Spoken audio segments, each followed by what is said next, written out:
Buenas tardes, bienvenidas a este directo sobre sexualidad con mirada feminista y autoestima.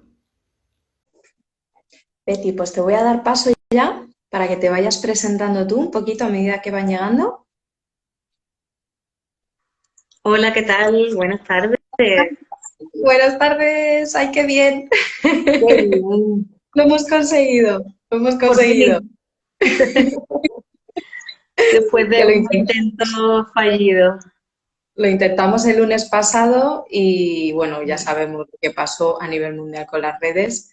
Así que doblemente gracias, Betty, por Nada, sacar un huequecito y estar aquí hoy para charlar sobre algo tan interesante. Yo llevo como 2 semanas viendo sexualidad por todas partes. qué bien. Qué bien, la sexualidad llama a la sexualidad. Cuando empezamos a nombrarla, empezamos a estar como más sensibles, ¿no? A ello. Sí, totalmente, totalmente. Yo tengo ahí la atención como súper focalizada. Así que Qué nada, de bien. nuevo, muchas gracias porque creo que es un temazo que abarca un montón de cosas, esto de la sexualidad con mirada feminista y Ujú. autoestima, que lo hemos querido acotar ahí un poquito, porque, bueno, pues además ayer fue el Día Mundial de la Salud Mental y creo que la sexualidad tiene mucho, ¿no? Esa parte psicológica, su relación con el deseo, con el placer.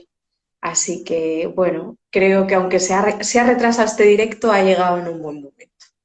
Ha llegado un momento perfecto, claro que sí. Y claro, claro que tiene que ver, porque es que la sexualidad lo baña todo, ¿no? Entonces, si no estamos saludables sexualmente, pues, pues no vamos a tener una salud integral en condiciones, ¿no? Más allá de, digo, sexualmente, hablando no solamente de que no tengamos, perdón, infecciones o algo así, ¿no? Sino en el sentido más amplio de todo lo que abarca la sexualidad, que ahora nos iremos metiendo en más profundidad. Eso es, si te parece, si quieres, primero para que Sí. te vayan conociendo por aquí, no quiero presentarte yo, te dejo este espacio para que cuentes de ti y de Ah, tu muy trabajo, lo bien. que te apetezca, y ya después pasamos a las preguntitas, ¿sí?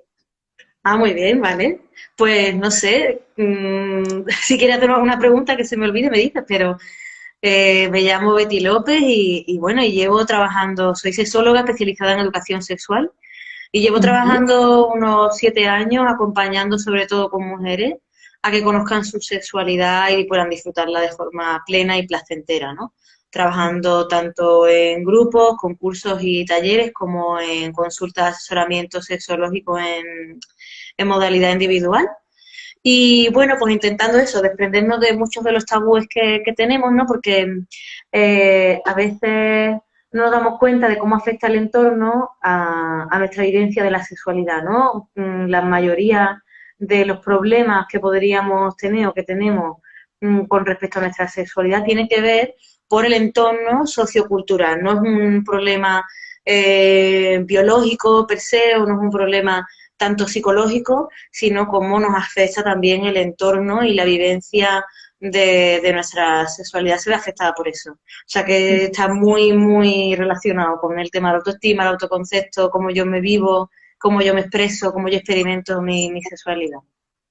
Me encanta, me encanta. Gran presentación, sí, es decir, que tú lo has dicho, tienes en cuenta pues que a la sexualidad nos afecta y hablaremos ahora después, ¿no? De ese contexto sociocultural, ¿no? También bueno, de las experiencias que hayamos podido vivir, pero también de los mensajes que recibimos, que muchas veces Mm. pues, podemos no ser conscientes, ¿no? Uh Cuéntanos, -huh. ¿qué es la sexualidad con mirada feminista y por qué es tan necesaria? Más que la sexualidad con mirada feminista, los podremos afinar como en sexología con mirada feminista, ¿no? Porque, bueno, la sexualidad también se practica con mirada feminista, claro. Cuando ya le pones tú cuando lo trabajas de ese modo, empiezas a practicar, digamos, una sexualidad más igualitaria, más centrada, ¿no? En las necesidades de una. Pero sobre todo la sexología feminista sería una manera como de entender y de hacer y poner en práctica la sexología en general, ¿no? La sexología lo que hace es estudiar el hecho sexual humano con todo lo que abarca eso, ¿no? Entonces, en la sexología feminista viene a poner un punto crítico con el paradigma o el modelo predominante, que es el modelo pues patriarcal, ¿no? También en un modelo de sexualidad venimos, ¿no?, de un modelo de sexualidad muy centrado en la reproducción, en el deseo del hombre por encima de los deseos de las mujeres, muy centrado también en esa jerarquía, ¿no?, patriarcal, en una jerarquía incluso de los placeres, ¿no? ¿Cuál es el placer predominante o qué es mejor que otra cosa, ¿no? Incluso, por ejemplo, que entendemos como la masturbación como un placer menor al lado de una relación sexual compartida, es decir, hay una jerarquía, ¿no?, en muchísimos niveles, ¿no? Y entonces la sexología feminista viene a ser crítica con todo este sistema y con cómo se ha leído la sexualidad humana hasta ahora, ¿no?, desde ese paradigma predominante. También es crítica con el sistema de socialización que socializa a hombres y a mujeres de manera muy diferente y a cada uno pues nos da unos mensajes o unos roles y unos estereotipos con los que tenemos que cumplir, ¿no? Y no se adecuan a la diversidad real que hay y cómo podemos vivir la sexualidad y muchas veces, como digo, pues hay como una brecha ahí que no nos permite vivirnos de forma plena. Y por otro lado también la sexología feminista lo que hace es que pasa a la mujer, sobre todo, ¿no?, desde ese objeto de deseo que hemos sido construidas hasta ahora, ¿no?, como objeto de deseo, digamos, sobre todo también para el hombre, y pasa a leer a la mujer como sujeto pleno de deseo, de placer y de bienestar, ¿no? Más allá también de la mirada, digamos, reproductiva o del fin reproductivo de la sexualidad. Entonces tiene en cuenta toda su biografía y nos permite ver pues que la manera de entender la sexualidad es muy diferente, de expresarla, de expresar nuestros deseos, nuestras necesidades, nuestros placeres, nuestros sentires, son muy diferentes y les da además el valor que tienen, ¿no? Pues como persona de pleno derecho que somos, ¿no? Que ese es un poco también el trabajo del feminismo, ¿no? Que concebir a la mujer como persona con pleno derecho. Entonces, no entiendo realmente otra manera de hacer sexología sin esta mirada crítica con el sistema, porque como digo, pues muchas veces no ayuda y además es que por el camino nos vamos perdiendo la gran diversidad que hay de vivir la sexualidad, ¿no? De hecho, más que hablar de sexualidad, tendríamos que hablar de sexualidades, porque hay tantas sexualidades como personas hay en el mundo, que aunque compartamos algunas características propias o comunes. Me encanta, me encanta. Yo creo que ha quedado, vamos, clarísimo, ¿no? Lo siguiente, todo el tema bueno, de la crítica, ¿no? De las jerarquías, de la mujer como sujeto también de su propio placer y no solo como objeto de deseo, ¿no? Como venimos, creo que hay un gran paralelismo, ¿no? Como tú dices, entre pues bueno, toda esta, digamos, toda esta limitación que toda esta carga, toda esta socialización de género que nos limita tanto a nivel de sexología, tanto a hombres como mujeres, hay un paralelismo claro con que nos limita en todo lo demás, ¿no? A nivel de identidad personal, a nivel de relaciones personales, digamos, más allá de la sexología. En general lo que ocurre es que pues, todos esos estereotipos y esas diferencias convertidas en desigualdades nos limitan, no nos permiten explorarnos y abrazarnos pues como somos, ¿no? Que nuestra diversidad. Así Mm. que me ha encantado cómo has definido, ¿no? Eso. Voy a cambiar el concepto de sexualidad por sexología, porque como tú bien dices, estaríamos hablando de algo mucho más amplio, ¿no? Y Claro, es mucho que, más amplio porque es de cómo entendemos y cómo leemos el hecho sexual humano. Después la sexualidad, que es como yo me vivo como cuerpo sexuado, pues bueno, puede ser, puede responder más a un sistema más tradicional o puede responder más a un sistema con esta perspectiva feminista y que yo me vaya trabajando mi sexualidad individual, ¿no? También la sexualidad colectiva. Pero pues sí, la sexología es más como esa ciencia que estudia todo el hecho sexual humano.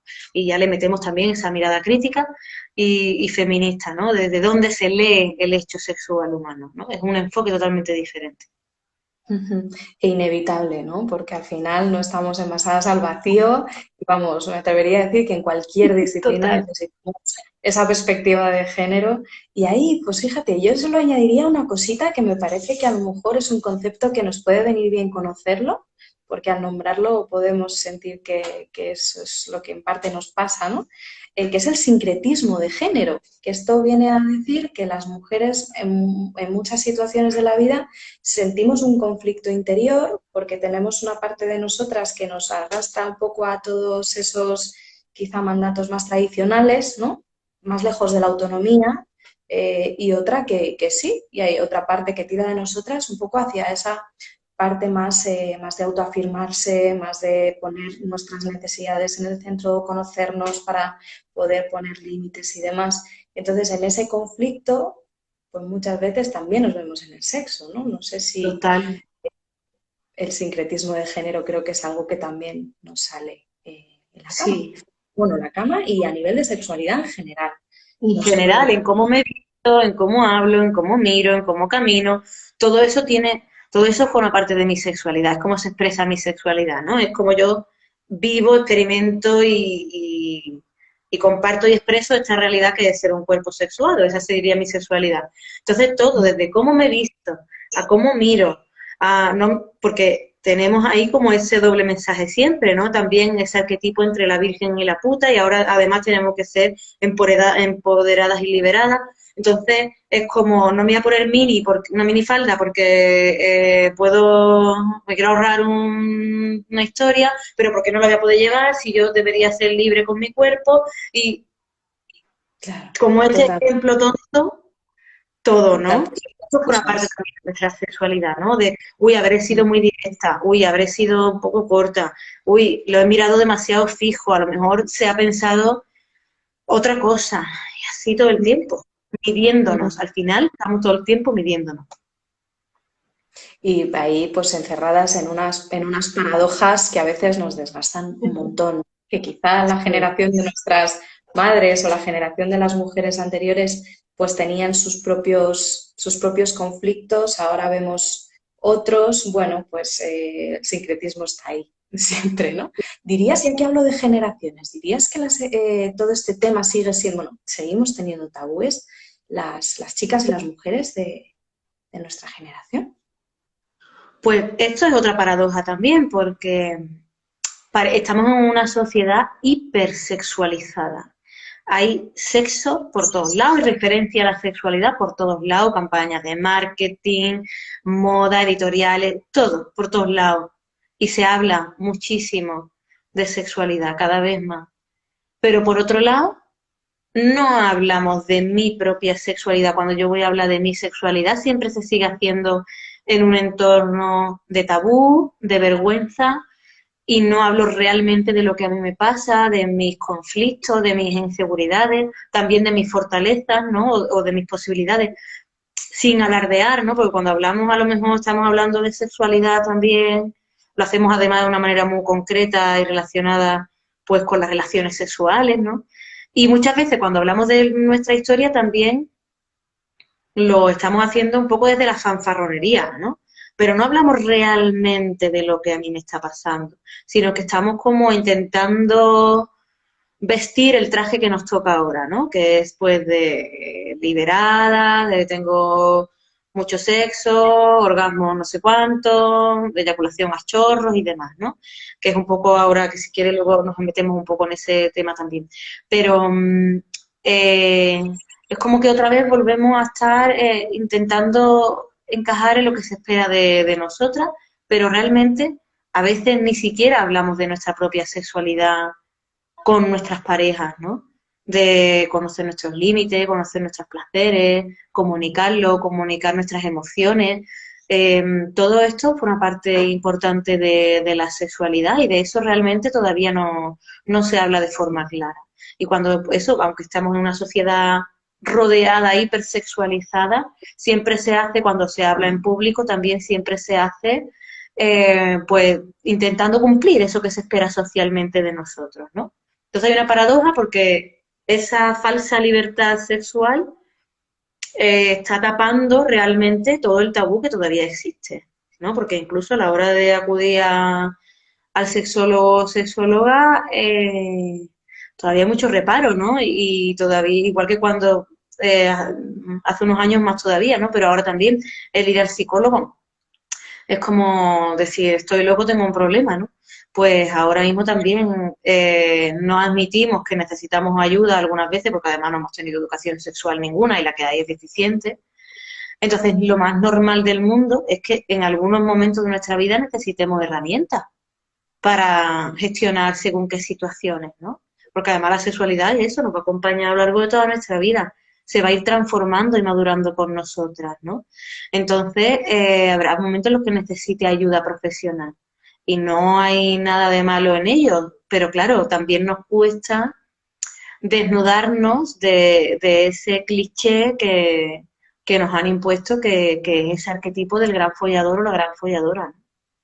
Ujú, ujú, totalmente, ¿no? Ese mandato ahora quizá que tiene más que ver con la transgresión y me atrevería a decir que hay tabú, pero no se reconoce que lo hay porque se supone que no, damos por hecho que estamos informadísimas, informadísimos y que lo Mm. hemos experimentado todo y ahí hay una carga brutal, ¿no? Ahí hay como mucha presión porque las expectativas son esas y me ha gustado Mm. eso que has comentado, ¿no? Que al final nos ponemos la careta, parece que estamos hablando cada vez más sobre este tema, pero en el fondo igual es un discurso bastante vacío, ¿no?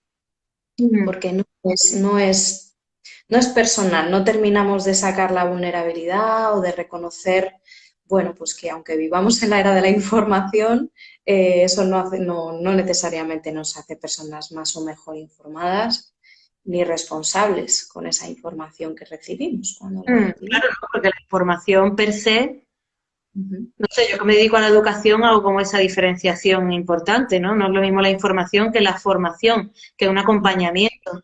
La información es un contenido que puede caer al vacío y si no te llega bien o no hay nadie que te acompañe, eso no hace nada. De hecho, a veces puede ser contraproducente, ¿no? Tener tanta información, no saber qué hacer con ella y como tú decías, ¿no? Verme arrastrada con una presión social de que tengo que probarlo todo, tengo que probar más cosas, tengo que ser una chica abierta, libre, empoderada y eso también en una sociedad capitalista como la que tenemos se traduce en una visión de la sexualidad también un poco del rendimiento, ¿no?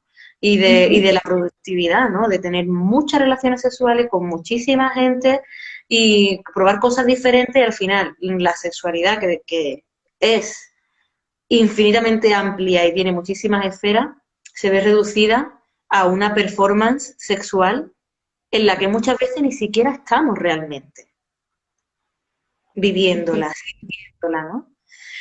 Entonces, pues, claro, yo ahí hago hincapié también, barriendo un poco para casa, hago hincapié del acompañamiento y de la educación sexual, porque ahí realmente podemos crear personas que sean críticas con los mensajes que le vienen de fuera, que sepan gestionar y encontrar sus propias herramientas, que sepan dónde buscar esas herramientas y que podamos hacer un cambio de actitud, que es lo más difícil, cambiar las actitudes.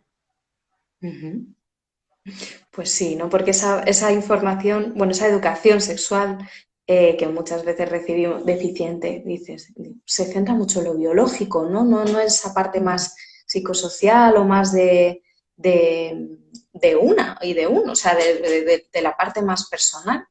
Y, y sí, sí, fíjate, esto que comentabas me recuerda, y muchas veces en sesiones salta toda esta presión que nos ponemos encima muchas veces. Yo trabajo en psicoterapia online con mujeres y muchas veces esa presión de ser una mujer empoderada, ¿no?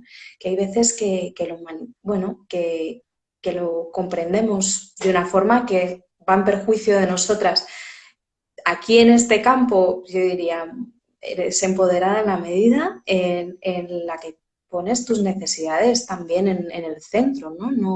No necesariamente por tener tantas o parejas o por probar tantas cosas o por esa presión que tenemos de innovar, ¿no? De experimentar, que bueno, no negamos que puede tener relación con el deseo y demás, pero no es en sí, desde luego, la vara con la que medir nuestro nivel de empoderamiento, ¿no? Ya bastante tenemos como para además añadirnos esta doble presión de Sí. sentir una mujer empoderada sexualmente. Yo creo que la máxima expresión del estar empoderada, por llamarlo de alguna manera, sexualmente, es poder decir que no y no sentirnos culpables. Totalmente. O sea, y mira que es como la negación, entre comillas, de mi sexualidad, ¿no? Se entiende como, no, si digo que no a un encuentro sexual, no estoy poniendo en práctica mi sexualidad, ¿no? Hombre, claro que sí. Conocer tus Ujú. límites y expresarlo de una forma, bueno, pues clara, amable también, pero respetarlo, estás poniendo en juego tu sexualidad, claro que sí, al igual que diciendo que sí a un encuentro, ¿no? Pero también tenemos esa presión que antes sobre todo también la vivían los hombres, ¿no? De no dejar pasar una oportunidad de tener un encuentro sexual con alguien, que siempre han Ujú. recibido ellos también este reproche, ¿no? Con frases tan terribles, ¿no? De, no seas una maricona, o no, no seas Ujú. nenaza, o sé un tío, y todas esas cosas, pues ahora también nos está llegando a nosotras, ¿no? Con ese espejismo de la libertad sexual y de la liberación y del empoderamiento. Al final, como decimos, yo veo que es realmente un espejismo, no es realidad para nada. Y que cuando dices que no a algo, también esta frase, ¿no? Cuando dices que no, también estás diciendo que sí a otras cosas. Por ahí estás Claro, diciendo que sí a tu mapa erógeno corporal particular o a tus preferencias o a tus gustos o a tu nivel de energía en ese momento, ¿no? O de cansancio, de lo que sea. claro. Y efectivamente, ahí también nos estamos, al plantarnos, estamos haciendo sexualidad. Y Claro. qué bueno que nos lo recuerdes o que nos lo digas directamente, ¿no? Porque hay veces que estas ideas no se nos han pasado por la cabeza. Mm, Fíjate, ¿cuáles dirías que son un poco las presiones, ¿vale? Porque, por ejemplo, hablas de poner límites, que muchas veces tenemos miedo a la reacción que pueda tener, ¿no?, la otra persona, cuando en realidad, si le damos una vuelta y lo pensamos de esta forma, quizá nos pueda ayudar a sentirnos más, a sentir ese empuje que necesitamos, ¿no? In mm. situ, decir que no, que hay veces que lo pensamos después, pero para poder decirlo in situ. Pensemos que cuando estamos poniendo un límite, la forma de reaccionar de la otra persona también nos da pistas del tipo de vínculo que estamos estableciendo o de la clase de persona con la que estamos manteniendo, ¿no?, ese compartir. ¿Cuáles Mm. dirías que son las ideas sobre sexualidad o sobre sexología que más daño nos hacen a nivel de autoestima? Aunque hemos ido hablando de algunas cositas. Sí. Pues a ver, por un lado, empezando que el concepto que tenemos de sexualidad es absolutamente escueto, ¿no? Cuando pensamos en sexualidad, la imagen mental que se nos viene es de una relación sexual, normalmente además coital, y en la mayoría de los casos también heterosexual, ¿no? Entonces tenemos ahí una idea de sexualidad muy basada también en relación sexual compartida, ¿no? Entonces es una idea muy escueta, porque nuestra sexualidad es mucho más, abarca mucho más cosas. Entonces, eh, si tuviésemos esa mirada más amplia, podríamos disfrutar de nuestra sexualidad en muchísimas esferas y de muchísimas maneras, ¿no? Después, por otro lado, también, como decíamos al principio, hay una jerarquía, ¿no?, de los placeres y del sexo de verdad, ¿no?, por decirlo así también. Entonces ahí también tenemos una idea de que la masturbación es un sexo de segunda y cuando lo hacemos también, sobre todo en las mujeres, como que está más invisibilizado y cuando lo hacemos también lo hacemos con estos patrones que hemos heredado un poco de rendimiento y de descarga, ¿no? Al final, la masturbación, yo muchas veces en los talleres escucho, ¿no?, que muchas mujeres a lo mejor dicen, es que los hombres van a sota, caballo y rey. Y digo, ¿y cuando tú te masturbas, qué haces? Pues prácticamente lo mismo. A los 3 puntos que te conoces, que funcionan, descarga y rápida. Entonces nos olvidamos de que la masturbación es una manera de cultivar una relación conmigo misma y que va mucho más allá de lo genital y de un orgasmo de descarga o una cosa rapidita. Entonces, el cultivar este amor propio es interesante. También hay un mantra que yo suelo utilizar mucho y es mi sexualidad es mía. Porque sobre todo para las mujeres, nuestra sexualidad siempre se ha definido y nuestro deseo siempre se ha definido en base al otro, al deseo del otro. Entonces, muchas veces nos vestimos para otro, nos mostramos para otro, nos cuidamos, entre comillas, para otro. Tenemos un montón de mensajes de cómo tenemos que comportarnos y al final es en relación siempre con el otro y como que hay una manera de que nuestra sexualidad esté completa, entre comillas, ¿no? Estableciendo a lo mejor una relación de pareja con otra persona, ¿no? Entonces, claro, si mi sexualidad se define en base a algo externo, pues esa cosa externa va a tener poder sobre mi sexualidad, mi bienestar y mi autoestima. Pero es que eso no es así. Mi sexualidad es mía porque, como hemos dicho al principio, la sexualidad tiene que ver con una cualidad inherente al ser humano, que es como yo me vivo como cuerpo sexuado, que he nacido con un sexo genital, gonadal y demás. Y cómo ese cuerpo sexuado, además, se ha desarrollado en un entorno concreto, es decir, como yo he tenido también mi propia biografía sexual, cómo ha sido, cómo me han educado por el hecho de ser mujer, qué mensajes me han llegado, qué no, cómo me han dicho que tengo que comportarme. Entonces, mi sexualidad es todas esas cosas, las experiencias que yo haya tenido, el acompañamiento que yo haya tenido o no, si he tenido una familia con más o menos tabú o me he sentido mejor o peor acompañada, si mis experiencias sexuales han sido positivas o he tenido algunas que no tanto, si cultivo el amor propio, si soy capaz de poner mis límites, de expresar mis deseos, de si soy más introvertida o más extrovertida, la confianza que tenga en mí misma. Todo esto forma parte de mi sexualidad y es única y genuina. Entonces mi sexualidad es mía. Y después yo decido cómo, cuándo, con quién y de qué manera compartirla. Por lo tanto, hay que recoger eso, ese foco que nos han educado en poner fuera y ponerlo dentro nuestra. Entonces, si yo empiezo a enfocar desde ahí, evidentemente, mi sexualidad va a formar parte además de mi propia responsabilidad y va a ser algo además que yo voy a cuidar, que yo voy a nutrir y que yo voy a cultivar por y para mí. Y luego ya veremos con quién comparto si me apetece compartir, que es genial también, pero claro, no poniendo el foco siempre fuera, ¿no? Por otro lado, también las ideas que nos han vendido de qué es un cuerpo deseante y qué es un cuerpo deseable. Por ejemplo, las mujeres hasta hace muy poco no hemos podido ser cuerpos deseantes, es decir, que pudiéramos sentir, experimentar y expresar nuestros deseos y pedir lo que necesitamos y queremos.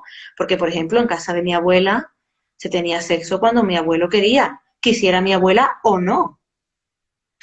Esto es el gran melón de la violación dentro de la pareja, pero no vamos a trabajarlo ahora. Pero ahora tenemos la oportunidad de que en nuestra sociedad ya podemos ser cuerpos deseantes, ¿no? Que expresan sus deseos cada vez más, no con total libertad. Por otro lado también la idea que tenemos de cuerpo deseable. ¿Qué es un cuerpo deseable? ¿Qué nos dice la sociedad que es un cuerpo deseable?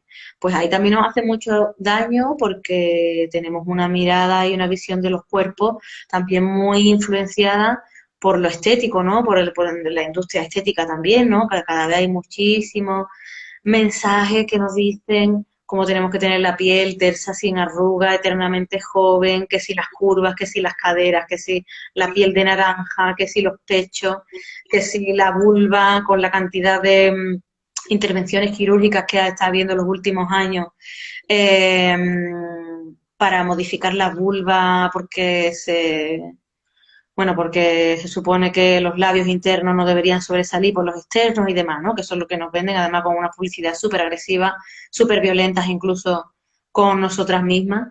Entonces, ¿cómo tenemos que estar los pelos, que si la depilación? Es decir, hay una cantidad de mensajes que nos van creando al final como un síndrome de insuficiencia, porque nunca vamos a llegar a ser lo suficientemente perfectas para ese modelo irreal de mujer que nos muestra. Entonces, eso también nos hace que no nos vivamos como cuerpos deseantes y cuerpos deseables, ¿no? Entonces también eso va haciendo mella en nuestra autoestima. Por eso es necesaria la sexología feminista, que señale todos estos mensajes que van en contra de nuestra salud y de nuestro bienestar y que, como digo, que son violentos para con nosotras mismas y que podamos desmontarlos, que podamos desnudarnos de esos trajes que han hecho para nosotras pero que no nos quedan bien, no son nuestra talla. Y que además es muy difícil de quitarnos de encima, ¿no? Porque efectivamente la autoaceptación corporal está, bueno, está directamente relacionada con el grado de satisfacción que tú tienes muchas veces con todo este tema de la sexología, ¿no? Pero es que el tema de la imagen corporal va más allá de lo estético, por eso es tan puñetero, ¿no? Es que Claro. es encajar, es una cuestión de encajar, de integración casi, es un nivel muy profundo, entonces efectivamente hace mucho daño y nunca se llega hasta, hasta ahí, ¿no? Por la propia definición de estándar de belleza hegemónico, ¿no? Que no es alcanzable Claro, y que claro. incluso personas que encajan en ese modelo de belleza pueden no tener una autoestima saludable, pueden no tenerla. Mm. Precisamente esa es la prueba del algodón de que siempre necesitaremos más, ¿no? Cuando ponemos el foco fuera es como una droga, necesitamos más. La necesidad de aprobación, de reconocimiento, si está siempre fuera, sabemos que nunca va a ser suficiente. Y lo mismo, Mm. tú bien dices, ¿no? En este caso, de nuevo, la clave está en poder poner el foco en nosotras, no tanto en las reacciones ajenas, sino en cómo yo me siento en esta situación o Claro. cómo, ¿no? Cómo, bueno, que mi sexualidad es mía, como tú has dicho. Me ha encantado este mantra y vamos, no sé si me ves el boli, yo lo tengo aquí todo apuntado. Tomo nota porque me parece central Mm. esa idea, es verdad, ¿no? Yo no sé si, por ejemplo, quizá alguna clave más relacionada con la autoestima corporal y de sexología que van bastante de la mano, ser selectiva con el tipo de estimulación visual que a lo mejor o de pornografía incluso que cada cual decida consumir. Sí, bueno, Precisamente esa es una es parte, ¿no? Yo, si queremos, digamos, mejorar nuestra autoestima en general y la autoestima sexual en particular, deberíamos un poco, pues como decía, ser críticas también con todo esto, con todos estos mensajes que están todo el tiempo, estos inputs intentando penetrar en nosotras y que se terminan haciendo cuerpo al final y se terminan haciendo hueso y sangre. Con esto me refiero a que terminamos viviéndonos a través de ahí en vez de viviendo nosotras realmente. Y, y también como hemos hecho en relación anteriormente, ¿no? Que ese tabú que todavía envuelve a la sexualidad y al sexo. Y yo siempre digo que si queremos liberar los tabúes de la carne, tendríamos que empezar a liberar los tabúes de la palabra. Por lo tanto, hay que empezar a ponerle nombre a las cosas. Dejar que cuando hablemos o pensemos que estamos muy liberadas sexualmente, porque se habla y está por todos lados la sexualidad, que empecemos a hablar realmente de cómo está siendo mi sexualidad. Con que yo empiece a plantear, después ya veré qué tipo de pornografía veo, pero con que yo simplemente, que está muy bien, que está muy bien esa apreciación, pero que simplemente el hecho de pensar cómo es mi sexualidad, yo cómo la vivo, yo cómo la siento, le podría poner nombre, qué sensaciones se me mueven a mí alrededor de esta sexualidad. Que yo empiece a definir mi sexualidad, mis gustos, mis apetencias, que yo empiezo a darme el permiso de expresar mi deseo, lo que necesito, porque el deseo no se expresa solamente en la cama. Que si yo hoy prefiero comer un helado de vainilla en vez de limón, pues no te voy a decir, cariño, el que tú quieras. No, no, es que yo prefiero vainilla. Y se empieza a practicar fuera de la cama. ¿Cuáles son mis deseos? Y se empieza a pedir fuera. De, oye, hoy estás pendiente tú de esto porque yo necesito estar tiempo conmigo. O voy a estar más introspectiva, necesito, pues sí, este tiempo para mí, ¿no? Entonces, que empiece a plantearme esto es interesantísimo. Y después el autoconocimiento, claro, por supuesto, de cómo funciona mi cuerpo, qué me gusta, qué no, cómo expresarlo, cómo no. Todo esto es que incide directamente en mi autoestima general y sexual.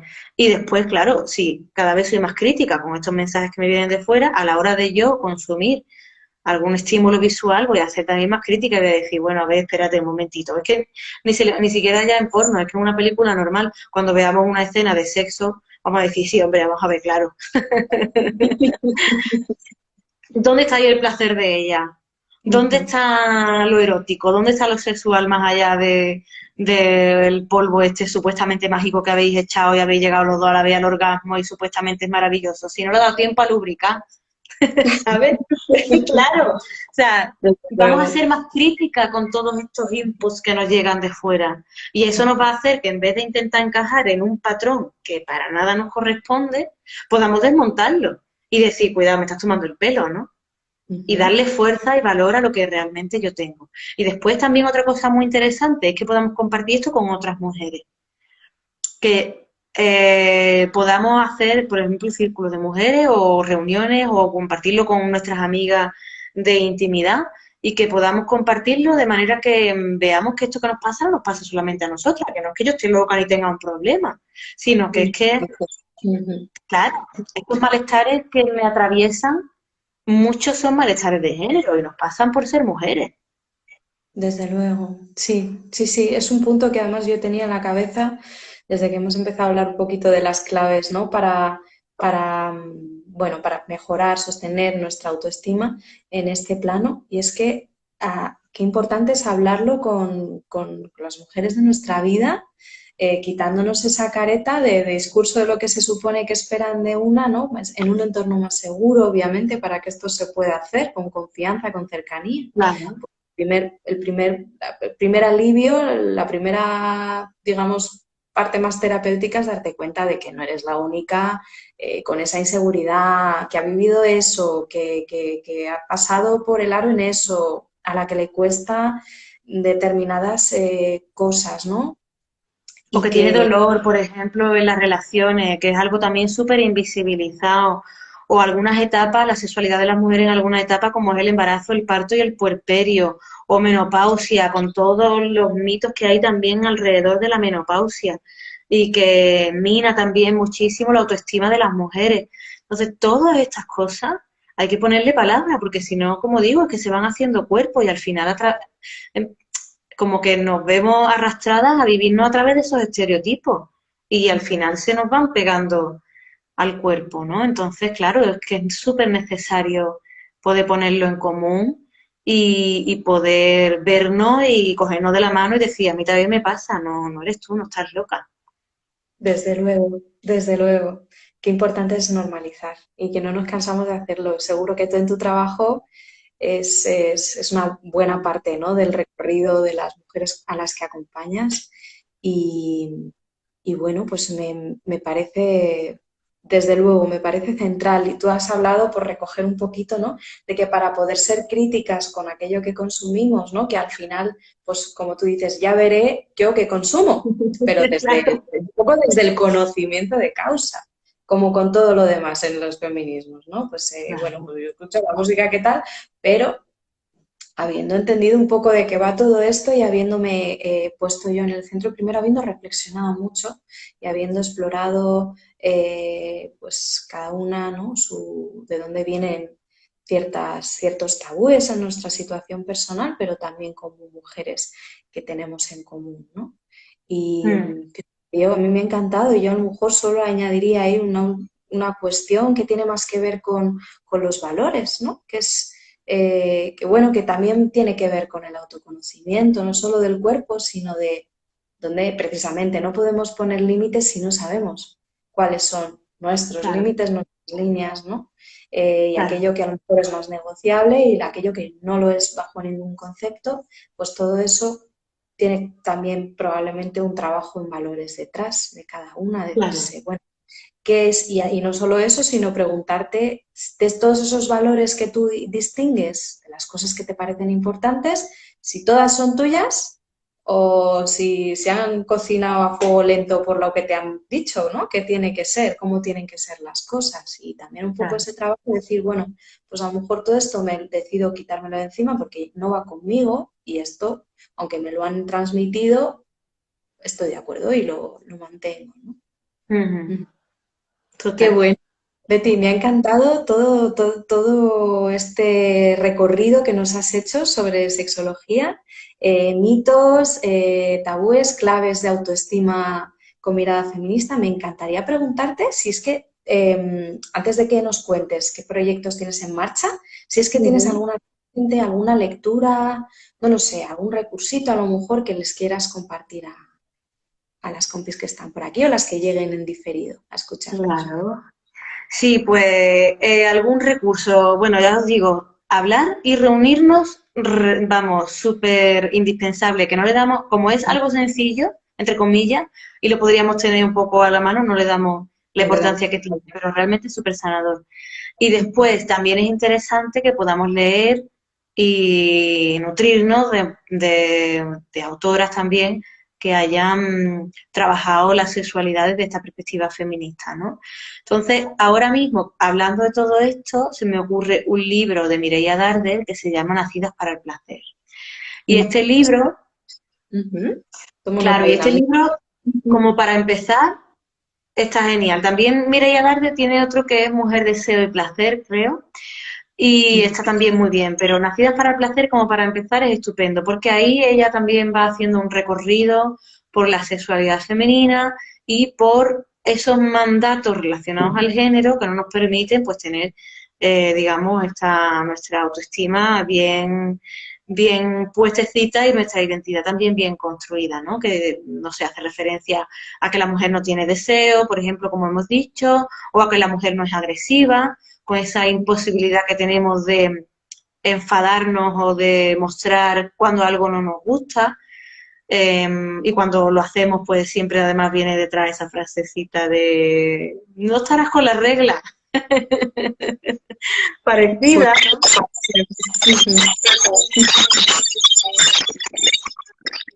Perdón. Uy, Betty, ¿qué ha pasado ahí? Se nos ha ido un poquito el audio. Lo has oído tú también. Sí, sí, sí, sí. Luego, mira, yo este jueves he quedado que vienen a casa unas amigas a cenar y vamos a enganchar vamos, las voy a enganchar yo a ellas, voy a seguir este consejo porque es verdad que es importantísimo irse revisando esas cosas, ¿no? Y entre nosotras Claro, también, pues hablar de todas esas emociones que nos suscitan, de lo que dejamos salir, de lo que no.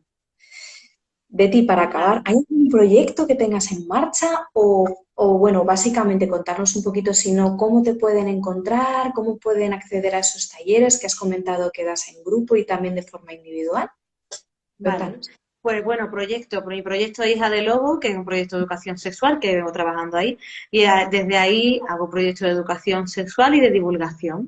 Y hay cursos y talleres presenciales, estoy empezando ahora, después de un año y medio, que estoy encantada, y que puedes acceder desde la página web www.hijadelobos.com y, Ujú.